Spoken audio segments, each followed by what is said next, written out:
is NBC Palm Springs. Good morning, Coachella Valley, and thank you for joining us for NBC Palm Springs Midday. I'm Joe Smith. I'm glad you're here.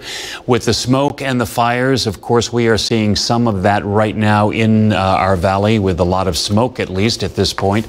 Let's turn things over to Jerry Steffen, and he's got a little bit more information on that and how it's going to affect our temperatures. Yeah, it'll keep temps a little cooler than we initially anticipated yesterday. That's what happened yesterday afternoon. Yeah, we have kind of a haze over there due to the smoke over much of Southern California right now. Add to that the winds, which were expected to pick up late this morning, still haven't, but this afternoon they'll be out of the north and northeast, kind of a Santa Ana wind flow. And that'll kick up the dust, adding to that filter of air that is kind of bad to breathe right now. So gusty winds forecast this afternoon, tapering off tonight, getting breezy tomorrow. And temperatures not as hot as they have been over the past few days. Yeah, we're down with those 120s, at least for the near future. Temperatures today will be just above 100 degrees, 102 for Palm Springs. Yeah, smoke and haze and not as windy as we move into tomorrow. But today it'll be a little gusty with those winds out of the northeast. Full forecast, and look at the weekend in just a bit. All right, Jerry, thank you. Now to our top story. 7 people are dead following a shooting at an illegal marijuana grow operation at the unincorporated area of Aganga. Riverside County Sheriff's deputies responded to a report of an assault with a deadly weapon around 12:30 a.m. yesterday. Deputies found a woman with multiple gunshot wounds. She later died at the hospital. 6 more shooting victims were found dead at the scene. No suspect was found, and deputies say this appears to be an isolated incident, so there's no threat to the public. And now fires, of course, continue to rage across California. Firefighters are battling the flames and the weather. Thousands of acres have already burned and many more are in danger. Governor Gavin Newsom declared a state of emergency in 5 counties. Firefighters are trying to save neighborhoods from fast-moving flames. And the National Guard is in rescue mode. Here's NBC's Miguel Almaguer. Overnight, flames from the deadly Creek Fire raging again in California. And again, the blaze forcing rescue teams into action to save dozens of people trapped in the Sierra National Forest, where over 100,000 acres have now been torched over the last 4 days. National Guard chopper pilots using night vision to pluck trapped campers from the inferno. It comes after more than 200 similar rescues over the weekend. The fire also sparking last-minute evacuations. Residents in its path forced to drive through a tunnel of fire. It felt like a movie. It was a living nightmare. Go, go, go, go, go. Gabriela Favela made this heart-stopping escape from the flames. Park rangers realized she only had minutes to get to safety. She told us, in my 21 years of being a ranger, I've never seen the fires this bad. We are completely surrounded by fires. And she said, you guys need to leave now. In the small town of Big Creek, a race to save essential structures. Crews trying to stop the blaze from reaching dangerous electrical equipment. But it was too late for so many who call this home. The fire spread fast. The winds were strong. Christina Vasquez saw this photo of the devastating aftermath in her neighborhood, not long after she evacuated. To know that our home is not just a memory. That's the only place where our home lives, is in our heads now. It's all rubble. It's all burnt now. We were in the middle of the firefight. The conditions on the front lines here are intense. You can see crews trying to do everything they can, not to save this home, but others nearby. Satellite images show the Creek Fire exploding in just hours. The smoke visible from space, the poor air quality impacting millions. The Golden State red hot. Dozens of fires torching a record 2 million acres, including this blaze near San Bernardino, ignited by a gender reveal party. It's not the first time one has gone wrong. This 2017 reveal in Arizona caused $8 million in damage. Start packing up! This morning, flames moving faster than crews. The fear, even more will be lost. McGarry reporting. The El Dorado fire burning in Yucaipa is up to 9,600 acres and only 7% contained. Thousands are evacuated. The fire began Saturday morning around 10:30. Some residents are being forced to evacuate for a second time in under a month. First the Apple fire and now the El Dorado fire. Our Kitty Alvarado spoke with some of those residents. As the El Dorado fire inches closer, law enforcement is evacuating the Scenic Crest neighborhood in Yucaipa. It's a little kitty. Yeah, we're just following through orders. And how scary is this? And you feels like you just went through this. Yeah, we went through this a couple weeks ago with the Apple fire, but you know, living in this area, we're pretty accustomed to the wildfires around here, so we know, and we're kind of already expecting this to happen sometime soon. People who live here just went through this with the Apple fire. It started July 31st and burned over 33,000 acres and is still not out. That Apple fire started just right down the road there. That was a pretty intense fire, and it went on for days and days, and now starting it again, it's a pretty stressful event. It just seems like it's just been going nonstop. Firefighters are creating fire breaks with heavy equipment and backfire operations to guide the fire towards the Apple fire burn scar area where there's nothing left to burn. But a Santa Ana wind event can wreak havoc on their plan. We have that moderate Santa Anas that are coming in very late tonight or obviously tomorrow morning with winds up to 50-mile-an-hour winds. This is all a Canyon Pass area. That's going to be critical that we get the upper hand on this side here. Make sure that we do that before the winds come, because if the winds come through here, depending on where the winds take it, it could go north, east, or south.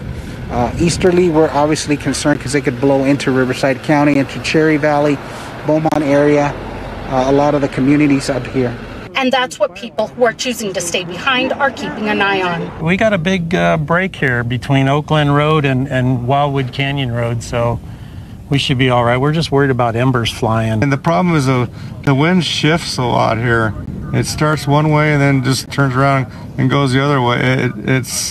It dances around these mountains a lot, and that's what causes these fire funnels. They're almost like fire tornadoes. People who live here are counting on firefighters and holding on to hope. It says this too shall pass.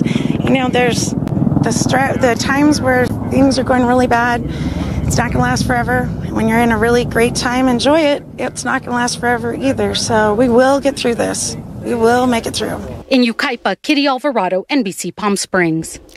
The bobcat fire burning in the Angeles National Forest north of Azusa is now over 8,500 acres and still 0% contained. The wind is expected to shift and could push the fire toward populated areas. An evacuation warning has been issued for the area, which means there's a potential threat to life and property. The Valley Fire continues to burn in San Diego. It's scorched through more than 17,000 acres and is just 3% contained. It's been burning since Saturday at a critical and dangerous rate of speed. 10 structures were destroyed and evacuation orders are in place. Let's take a live look outside right now from our Agua Caliente Casino cam, and you can see not much actually skywise. It's pretty gray out there, a lot of smoke. Jerry, that's going to be with us for some time. At least for the next couple of days, until they get those fires under control, obviously. But yeah, hazy skies, that played a role in keeping those temperatures about 10 degrees below what we initially anticipated yesterday. Took a walk outside, looked at some of the cars, saw some auto dandruff out there. Little particles of ash are on the cars out in the parking lot. We'll see more of that over the next 24 hours. 89 degrees right now. Been a slow warm up thanks to the overcast conditions, not because of clouds, because of smoke. 51% relative humidity. This number will begin to drop as we get that wind shift. I thought it would happen by now. Nothing yet. But as far as temps, slow to warm up. 89 degrees at Palm Springs. 91 at Yucca Valley, 95 degrees, 29 Palms, 91 currently at Coachella with, of course, haze, 96 Mecca at this hour, 92 at Rancho Mirage. So satellite, no clouds. If we didn't have that smoky haze, it would be total sunshine right now over the Coachella Valley. Radar quiet over the southwest right now, snow. up in parts of Wyoming, Utah, and Colorado right now, all part of this frontal boundary that made its way down to Southern California right now. That's what's going to kick up the winds. It's in the back end of this low pressure center, bringing some winds out of the north and northeast, kind of a Santa Ana wind setup, and just above 100 degrees for many of us for highs this afternoon. Dew points, as I mentioned, a little bit of humidity out there yesterday and this morning. That will drop into the 20s by late this afternoon. Now, as far as watches and warnings, we have a red flag warning in effect for much of Southern California because of the dry conditions and the winds that will pick up a little later on today. That's through tomorrow. And we have a wind advisory, not for the Coachella Valley, but high desert and eastern Riverside County. The winds getting a little gusty in those areas. We'll still feel a little bit of that here in the valley. But temperatures today in the 102, 103, 104 range for highs, putting us close to seasonal norms. Comfort Air 3-day forecast, see those numbers fall to double digits. We'll see some 90s tomorrow. Still some smoky haze above us. Thursday, hopefully, will clear out. Temperatures at around 100 degrees, still below average Thursday before the numbers ramp on up. Full forecast in 7-day this half hour. Thank you, Jerry. Coronavirus coverage brought to you by East Valley COVID-19 testing site, serving residents of eastern Coachella Valley. A new study suggests hospitalization rates are similar in children who have COVID-19 and the flu. Researchers looked at more than 1,700 children diagnosed with COVID-19 or the flu. The children with COVID were more likely to report having a fever, cough, diarrhea, body aches compared to those with the flu. The average age of those who were hospitalized with COVID-19 was slightly older than those hospitalized with the flu. A major development in the race to produce a vaccine for COVID-19. Some of the world's most well-known drug makers are presenting a united front, saying they will not rush out a vaccine without proper testing. NBC's Stephanie Gosk has the details. The race to develop a vaccine for COVID-19 now powered by an unprecedented joint pledge. This morning, the CEOs of 9 pharmaceutical companies, including AstraZeneca, Johnson & Johnson, and Pfizer, say they will commit to high ethical standards and sound scientific principles as they work toward developing a vaccine. The statement includes a pledge to always make the safety and well-being of vaccinated individuals our top priority, and to only submit a vaccine for approval or emergency authorization after demonstrating safety and efficacy through a phase 3 clinical study that is designed and conducted to meet requirements of expert regulatory authorities. The hope that this pledge will ensure public confidence in the process, and confidence could be faltering. A USA Today poll of voters found 2/3 say they won't get a coronavirus vaccine as soon as it comes out. 1 in 4 say they don't want to ever get it. While in a controversial move last week, the CDC asked states to prepare for a large-scale distribution of a coronavirus vaccine by November 1st, 2 days before the election. Part of what the administration has dubbed Operation Warp Speed, to make sure a vaccine is approved and reaches as many people as quickly as possible. The president has repeatedly suggested a vaccine could be ready by this fall.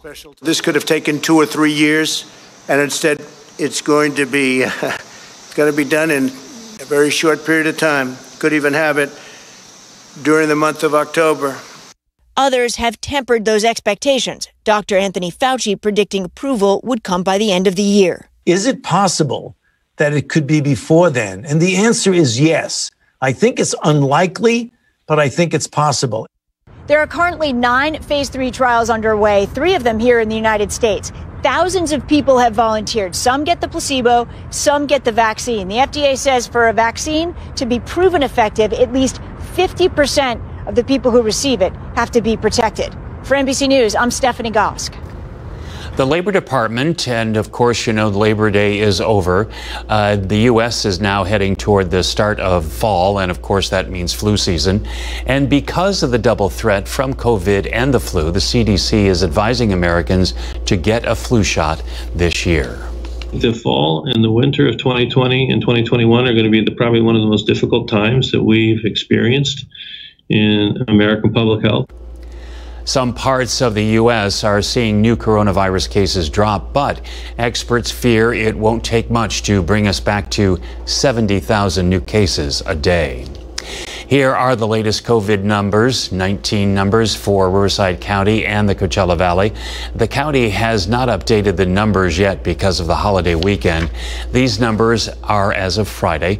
Nearly 54,000 cases in Riverside County, over 13,000 of those from the Coachella Valley, over 1,000 deaths countywide, just over 300 of those from the Valley. And up next, an autistic boy recovering after being shot by police. We'll have the details after the break. And as we head to break, let's take another live look from our Walter Clark Highway 111 camera. Hard to see much out there today. We've got a lot of cloud cover, and of course, if you have respiratory issues, the advice now is not to go outside. We're back after this.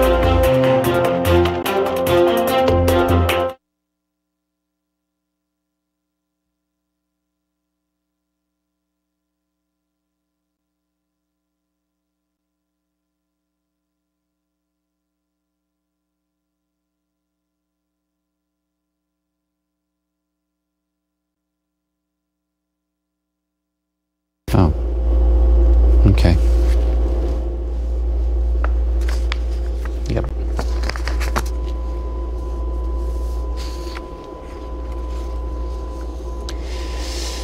Oof.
A 13-year-old autistic boy is hospitalized after being shot several times by Salt Lake City police. Friday night, Lyndon Cameron was shot during a crisis intervention call. The teen's mom called police because her son was having a mental breakdown and needed help taking him to the hospital. Lyndon began to run when officers approached, and his mother heard officers order the boy to get on the ground, followed by multiple gunshots.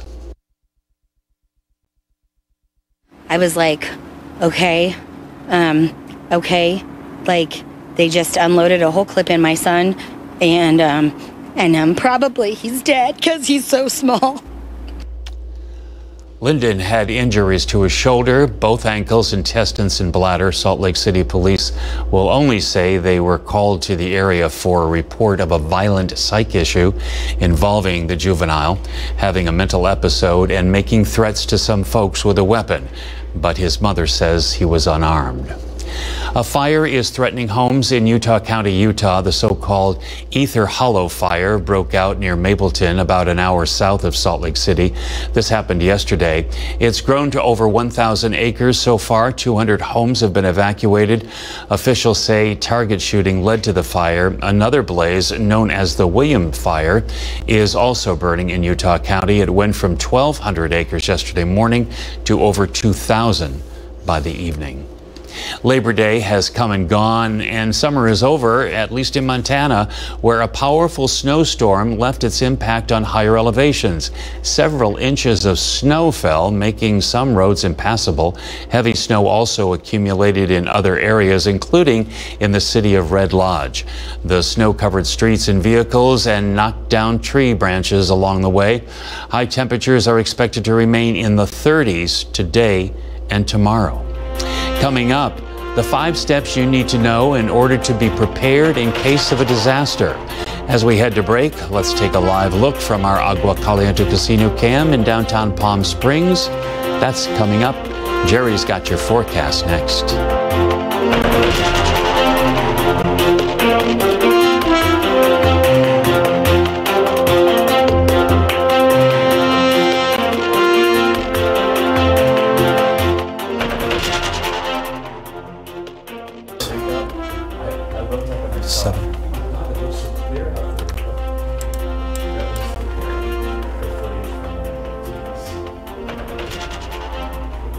Yeah. Thanks for checking.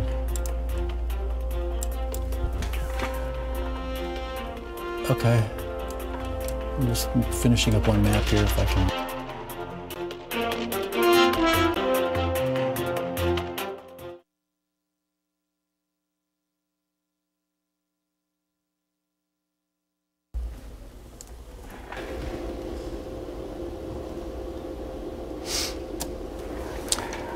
Are the desert livings longer today?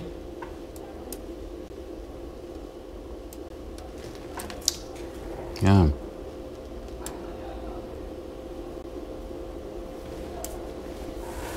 And yikes. Shit. Okay, that'll have to do.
Hey there, good Tuesday morning. Agua Caliente Casino Cam, again reflecting the hazy conditions we have outside. Not going to see the sun, although we're devoid of clouds. It's that smoky haze that'll stick around at least through tomorrow, maybe longer. 109 yesterday in Palm Springs. 103 is the average high temp. Will be close to average this afternoon. Little help from, of course, the smoke from keeping those temperatures from getting well above average. 91 degrees right now in Palm Springs. Same for Desert Hot Springs, about the same at Thousand Palms. 91 Yucca Valley. 76 Cabazon, Banning at 81 degrees. And winds, I just checked, not all that bad right now. These are the latest gusts we got around the reporting stations. As you can see, single digits for many of us in central and very eastern Coachella Valley, into the teens at Palm Springs. Strongest winds still to the north, and that's where the winds will be, out of the north and eventually northeast a little later on today. They're expected to pick up over the next couple of hours. Satellite quiet, nothing on radar over Southern California. Yeah, snow up in the mountains, though, around Colorado, Utah, and Wyoming right now, all part of a frontal boundary, which is dropping temps to the north of us and also bringing us some gusty winds. On the western edge of this low pressure center, we're getting some winds that'll be out of the northeast, getting a little gusty. Also, temperatures close to normal today, 100 to 106, the range of highs this afternoon. And again, the winds will play a role in our forecast. They'll pick up this afternoon and eventually linger into the early evening hours before backing off, but primarily out of the north and northeast, kind of of a Santa Ana wind setup. Moderate winds in the Coachella Valley. It's to the north over the mountains and high desert, and eastern Riverside County will get the strongest winds this afternoon. That's where the wind advisories are until 11 o'clock tonight. Not for the Coachella Valley, although, again, we'll begin to see the winds pick up in our area later this afternoon. The winds also providing some dry air for us. We'll see the dew points from this morning in the 50s drop to the 20s by about 6, 7 o'clock later today. Temps, hovering just above 100 degrees this afternoon. So we have a red flag warning. Those northeasterly Santa Ana winds dry out the air, especially downslope winds into the valley here. Red flag warning through tomorrow night. It includes most of Southern California. Temperatures today around that 102, 103, 104 degree range of temps, and then that front clears Southern California, and the temps will be at the lowest we'll see in the next several days. So double digits, 90s for us, mid to upper 90s for the Coachella Valley, and that wind out of the northeast won't be as gusty. It'll become breezy tomorrow afternoon, but still very dry air. So tomorrow, 96s, 97s, 98s, we'll take that, right? But it comes with that smoky haze. Can't shake that off. And then we'll move to around 100 degrees, still slightly below average for Thursday afternoon. Again, the skies, if it wasn't for the smoke, it would be totally clear out there, but we'll probably see that linger to tomorrow, maybe even Thursday for the area. And add to that today, as the winds pick up, it'll kick up some dust and dirt in the air, making the air very kind of hazardous to breathe, especially for people with sensitive breathing conditions. Now, as far as the temps on our Comfort Air 7-day forecast, 102 today, which is kind of close to seasonal norms, backing off to 98, and then we'll see those numbers slowly kind of creep up. Thursday, still below average at 100 degrees and getting close to 110 as we move into Saturday, Sunday, and Monday. Hopefully, totally clear skies.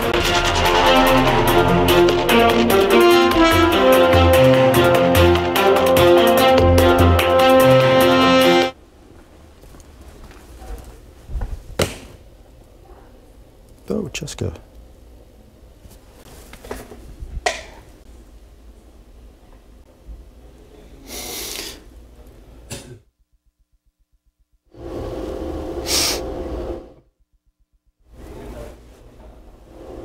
Yeah.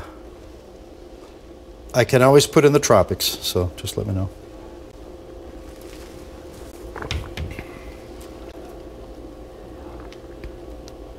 I do. Yeah, I enjoyed that stuff. Oh my God. Yeah. And humid. I'm just fascinated that they're almost through with the names, and it right now is the mid point of the hurricane season. No, they go to the Greek alphabet. Alpha, beta, gamma. Yeah. Yeah. Mm-hmm. Oh, yeah, I remember being on the air in Orlando, and my producer, when I was doing a live weather forecast from New Year's Eve Citrus Bowl parade downtown Orlando, she said, well, we have a new storm developed. It's Alpha. I'm going, really? And we had a couple more, too, so yeah, it's happened before. No, by that time, New Year's Eve, they just, yeah.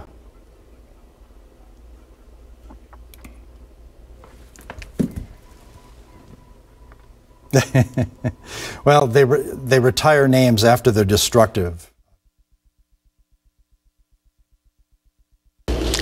This is National Preparedness Month, a chance to shine a light on the importance of being prepared when disaster strikes. There's a statewide effort to bring awareness to everyone so they can respond to do the right thing when things go terribly wrong. Here this morning is Justin Knighton, co-chair of Listos, California. Welcome, Justin. So explain what Listos is all about. Thank you for having me. Listos, California is a campaign by Governor Gavin Newsom and state lawmakers anchored at the Governor's Office of Emergency Services, aimed to advance a culture of preparedness in California, specifically those that are the most diverse and vulnerable among us. Now, we have such a diverse population here. I would imagine sometimes it's difficult to reach everyone. But there are members of our community that are hard to reach and require additional support, infrastructure, authentic engagement to make sure that we're making every step and on all strides possible to engage them. That's older Californians, people with disabilities, people living in poverty, and people with language barriers. You have 5 steps to being prepared. What are they? Step 1, go to calalerts.org, download your county's alert so you know when disaster strikes, what the message is from your county. Local officials know the best of what to do and how to respond if something should happen. Number 2, come up with an evacuation plan and a contact list with the people that you love. Have a go bag. If you have to evacuate and leave your home quickly, you don't have time to use mental capacity to make decisions. Make those decisions now while you still can and have the time to think through what you need. Identification, a medicine list, copies of insurance, things that are really going to help in case something happens to your home. Have a stay box in case you can't leave your home. We've all experienced what it's like to stay home because of this pandemic. So, what do you need to survive for 2 weeks at home, 2 to 3 weeks? Put those in a stay box. And then the last one, so important to help advance this culture, which is help get your friends and neighbors prepared. Have a conversation with them about what it means to get prepared, what you did to get prepared and how easy it was, and help connect them to resources that will help them. Why is it difficult to reach some of the state's most vulnerable population? Preparedness can seem scary, overwhelming, and time-consuming and expensive. And we've helped to debunk that a little bit, simplify it, and make it way more accessible for all. And so we need to make sure that we're addressing challenges like trust issues and concerns about what's safe and accurate information versus what isn't. These are communities that are often taken advantage of. So we need to make sure that we're connecting to them in an honest, trustful, authentic way. So I would imagine the easy way to get started is on the website? Absolutely. Go to listoscalifornia.org. You'll have a variety of resources there, not only a text-based curriculum where you can actually learn the 5 steps in depth right from your phone. There's a 20-minute online-based curriculum. Other programs available like Listos, the program, which is a Spanish language delivery program, a partner of ours, and CERT, Community Emergency Response Teams, if you're interested in something a little bit more robust. Justin, thank you for being with us. You've given us some really good information that everyone can use. Thanks. Thank you for having me. And stay with us. We'll be right back. You're watching Palm Springs Today.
your health today, supplements and vitamins are everywhere these days. There are so many options that it becomes confusing. So if you're not big on experimenting with them, we have some food options that doctors say may produce the same nutritional benefits. So let's start with those who may need a little more vitamin A in their diet. Vitamin A is important for your vision. Vision problems are some of the most well-known issues related to vitamin A deficiency. Also, your skin. Dry, flaky skin is a sign that you are not getting enough vitamin A. You might see poor wound healing or acne and breakouts such as this. So some of the best food sources of vitamin A are carrots. Carrots are a popular one. You always hear that. They help your vision. Sweet potatoes, another one. Iceberg lettuce is another option for you to get that vitamin A. And then turkey liver. You could also do duck or other animals, but liver is good for you. Parsley on top of that too. If you do choose to use supplements, always consult your doctor. And just remember, vitamin A deficiency is also linked to throat and chest infections. The body does not naturally produce vitamin A, which means that you need to make sure that you're getting it from your diet or a supplement. And that's what's happening in your health today. In this morning's Showbiz Report, based on actual events, the new film Centigrade is now on demand. It's about a couple trapped in their car under a mound of snow. Manny, the movie guy, talks to one of the stars. Hello? Hello? Hello? I just want to congratulate you on Centigrade. It is harrowing, but also very emotional. So I was like, what the heck? Oh, thank you so much. What got you interested in freezing in Centigrade? The simplicity of it is what really I grabbed onto. As an actor, to be able to shoot a story in sequence, to be able to take a journey with the characters, and his vision for it. Brendan Walsh, our director, had a vision that was very clear. Yeah, he bought 2 cars. He cut them in different ways, so he and his DP, Seamus Tierney, can move the camera in interesting ways. And he parked us in an ice cream freezer where he was able to modulate the temperature and get it colder when he wanted to torture us further. So it was a really exciting experience as an actor to go on that kind of a journey, and to work with Genesis was equally awesome. She's such a pro, really dove into the work to try and get the characters and the relationship to feel really lived in, so we can hopefully arrive at an emotional payoff. Any ideas how we're getting out of here? I don't think we should get out of here. It's not really much of a plan. We're gonna freeze in here. And you don't think we're gonna freeze out there? The movie makes it a point to show that Matt is optimistic while Naomi is defeatist. And at times of crisis, what do you think we should lean on? Being an optimist or defeatist, a realist? Well, that's interesting. I mean, maybe we need both, you know? I mean, I think in some ways we're going through it right now. We have these 2 conflicting ideologies about how to get through our collective crisis right now.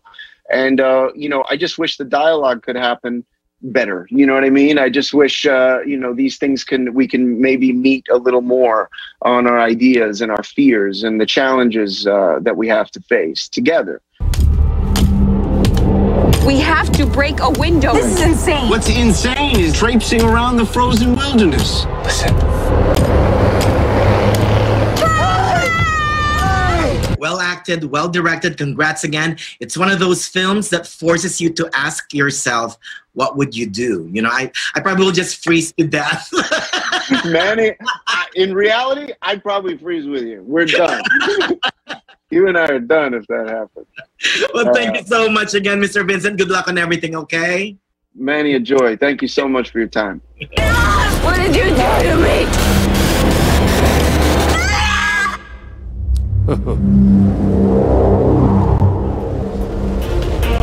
That movie looks cold. As we head to break, let's take a live look outside. This is our Walter Clark Highway 111 cam. Jerry has got your AccuWeather forecast right after the break. Stay with us, please.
Hey there, good late Tuesday morning. Starting out with hazy conditions on our Agua Caliente Casino Cam, much like yesterday. No clouds, but we do have that smoky haze over the area.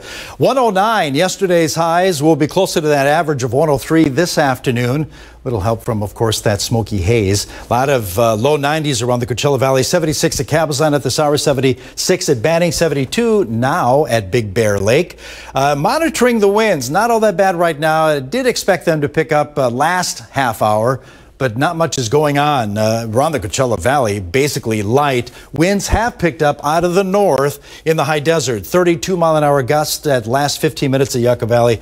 About 30-mile-an-hour gusts at 29 Palms. A little gusty at Whitewater, but nothing unusual with that. But that's an onshore flow through the San Gorgonio Pass. We're getting the winds out of the north. They just began to develop out of that direction, and they'll strengthen as the afternoon rolls on. Nothing on satellite over the Coachella Valley. As far as clouds, nothing there, just smoky haze. As far as rain in Southern California, yeah, not much happening for us. Matter of fact, dry.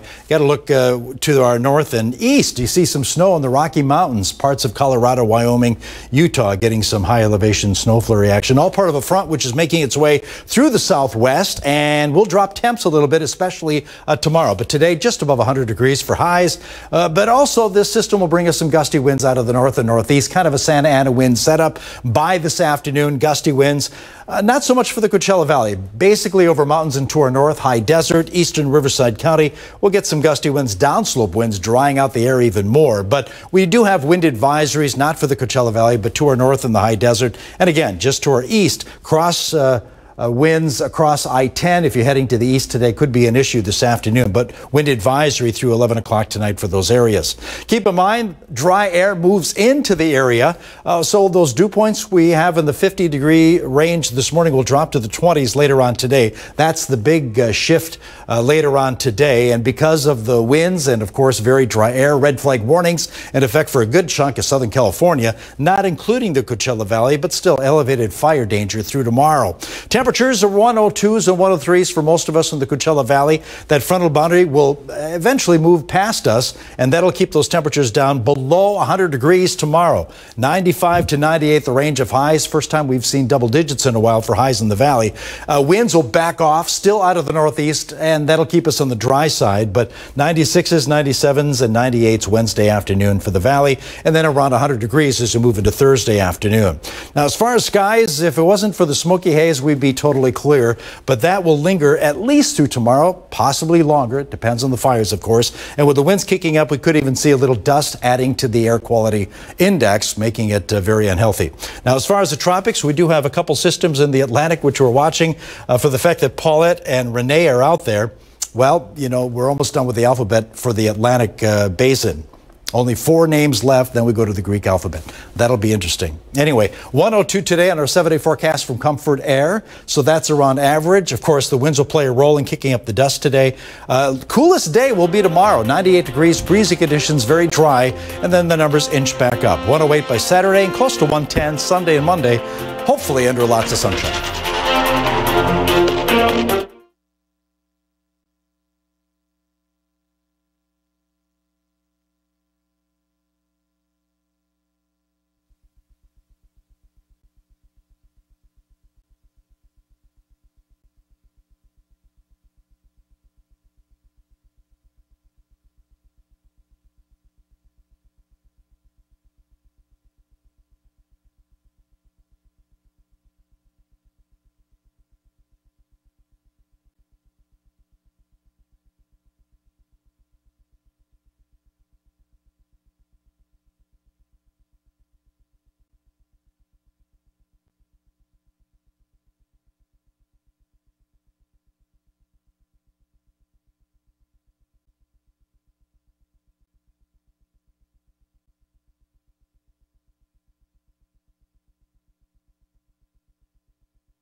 Well, you know, most of us, of course, are spending much more time in our homes during the pandemic. And I don't know about you, but while I've been home more, I've been noticing ants and spiders and some pests that I may not have noticed beforehand, but because I'm home more, I'm seeing them. So what to do? Well, joining us now is Isaac Camacho. Hey, Isaac, from Accurate. Hey, Cindy. So good to see you from Accurate Termite and Pest Control. And we're so happy to know that there are answers to those problems of seeing more pests because we're home more.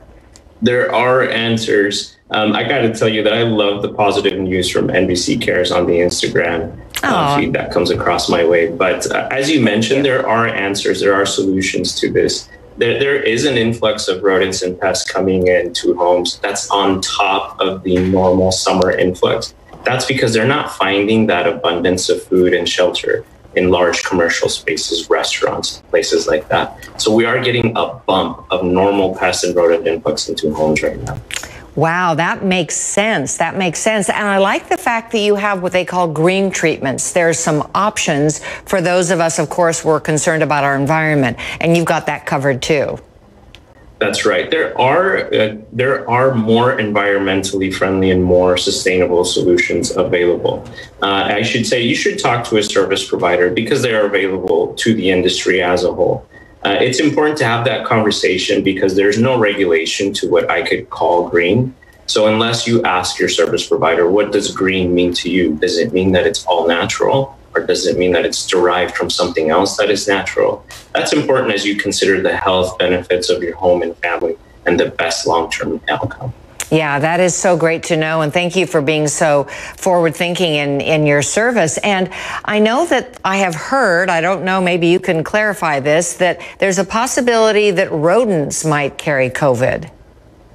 They have. There is a rodent strain of coronavirus that has been around for a long time, for decades actually. And that is why pest professionals, whenever they have dealt with a situation of bio-waste derived from rodents, they've been performing rodent strain coronavirus disinfections. What we as an industry were trying to prevent was the eventual situation where that virus is going to evolve and inflict humans, which is actually what we're dealing with now. Oh, that's great. And of course, I'm assuming services are safe for kids and pets because now we know the kids are in the home all the time as well, and our pets. So we want to make sure any service we bring into our home is friendly to children and pets as well.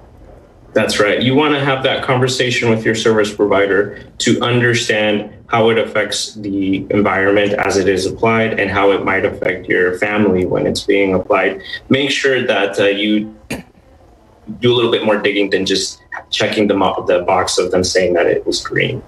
Sure, that makes sense. And I know we're still in the dog days of summer, but soon we'll transition into fall and then winter. Is there a seasonal aspect to pest control? There certainly is. Right now, you're probably going to see a little bit more ant movement. As it gets hot, they're looking for water. They move inside. And then closer in the fall, you're going to see spiders usually follow ants, small bugs. And then right around October time, around Halloween, then you're going to see real big rodent activity. This year, we're seeing rodents move like they haven't moved before. And so I'm predicting that this October, this fall, you'll see a bit of rodent activity in homes. Well, it's a topic I'm not really crazy talking about, Isaac, because I'm not crazy about those pests. I'll let you know that I found a black widow spider in my garage. So I think I need to call Accurate and make sure that you take care of us because I like the fact that you're environmentally friendly. Thank you so much, absolutely. Isaac. You know, we'll take good care of you for sure. Great. Thank you so much for all the information. Thanks, Sandy. Great to be with you.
Well, have you ever heard of C19 certified? You're about to hear a lot about it, thanks to the founders of this grand new program. Let's welcome Adam and Andy. Hey guys, welcome to our program. Hey, thank you so much for having us. This to me is a brilliant idea because, of course, the CDC hands down guidelines. Of course, we get our government guidelines from our governors and our mayors and all of our legislators. But you have come up with a great new program for employers. Tell me a little bit about C19 certified. Sure, Sandy. Yeah, so what we've done, like you said, there's all kinds of guidance and guidelines going on talking about what companies have to do in order to reopen, and it's different on a low municipality by municipality basis. So really what we did is we came up here with this program to provide a one-size-fits-all training program to make sure that employees understand the risks that coronavirus presents and the best practices to mitigate those risks while they're returning to work. Exactly. And we also took some of our content and behavioralized questions. And so that way employees know, the best practices to do when they do return to the workplace or if they're currently in the workplace. Such a great idea. And how did you kind of formulate it? How did you distill it all down and decide which were the most important guidelines? Sure. Well, how we formulated our course originally was we just wanted to find a way to get everyone back up and working as quickly as possible. And, ultimately we just looked to the CDC and the World Health Organization to figure out, what the best protocols were. And then we looked on both the state and federal level to see what we could satisfy on that end. Yeah. And then ultimately we were able to team up with leading medical and legal professionals out of Atlanta, Georgia, to really run through what we thought was the most critical information from both a medical perspective as well as a legal risk perspective, to make sure that we really hammered home for these employers and employees what we thought the key points that everybody really needed to make sure they brought home were. So excellent. So it's essentially an e-learning course that employers can access. And tell me how they access that and what the response has been. Sure. So it's really easy to access. We've made everything digital because of everything that's going on with coronavirus. We wanted to mitigate human contact to contact as much as possible. And so our e-learning course is as simple as getting a link from us that's private. We give that to an employer. They distribute it to their employees, and then their employees can go on, and our course is around 40 minutes.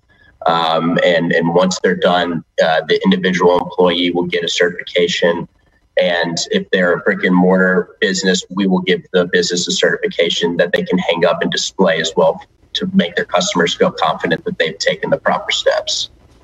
And is this one size fits all? It's for small companies, but also big corporations?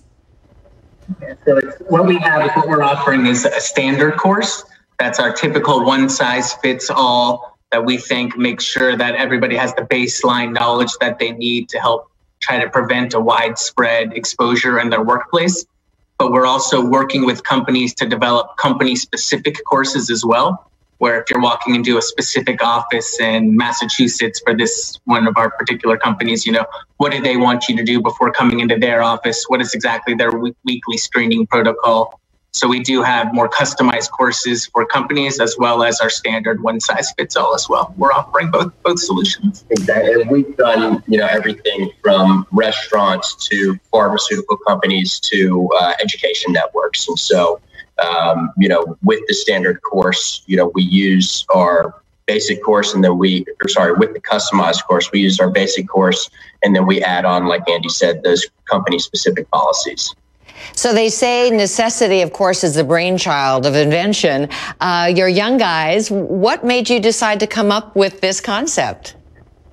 Yeah, sure. Well, similar to, like I said before, we just wanted to figure out a way to get everybody working again and ultimately working safely. And so what we did was kind of just put our heads together and said, what can we do? And when we realized we had the ability to run an online education program, I think we both kind of took that responsibility under our arms and just put our heads down and said, we know that we need to get this out quickly to market if it's going to be successful. And so, we spent about a month and a half developing it, and I'd say by month 3, we had a working product. Fantastic. Well, wishing you the best of luck, Adam and Andy. Thank you so much for sharing it with our viewers. Again, C19 certified, and we'll have your website on there with a link so that everyone can access it. Thank you so much. A great idea, especially during these times.